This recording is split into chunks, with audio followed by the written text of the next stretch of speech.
Près de 45 minutes déjà de la fin de la rencontre entre l'Afrique du Sud et l'Égypte. Une rencontre qui s'est soldée par la victoire des Égyptiens, 1-0 sur les Sud-Africains. Première leçon de cette rencontre, c'est la qualification pour les huitièmes de finale de l'Égypte. Un pénalty marqué par Mohamed Salah à la première mi-temps de cette rencontre, mais l'Égypte, pendant ce match, a eu un carton rouge lors de la première mi-temps, un carton rouge qui a permis à cette équipe sud-africaine de revenir rapidement avec de nouvelles ambitions en seconde période.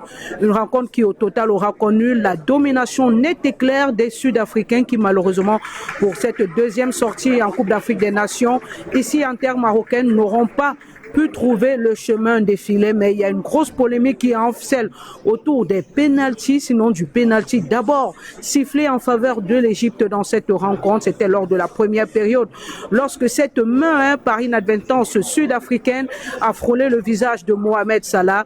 Nous étions à ce moment donné dans la surface de réparation et l'arbitre du match, le Burundais, a estimé qu'il y avait justement faute et obstruction du joueur sud-africain sur l'attaquant de Liverpool et le pénalty a été accordé à l'Égypte en ce moment-là. Un pénalty transformé de fort belle manière par Mohamed Salah, capitaine de l'équipe. Mais il y a également eu cette affaire de pénalty non sifflé côté sud-africain et nous étions là pratiquement à la 84e minute de cette rencontre et le pénalty n'a pas malheureusement été accordé aux Sud-Africains qui ont estimé voir en cela une grosse incongruité parce que estimant qu'il y avait main du défenseur égyptien dans la surface de réparation. Mais que dit la loi ou alors que prévoit la loi dans ce cas?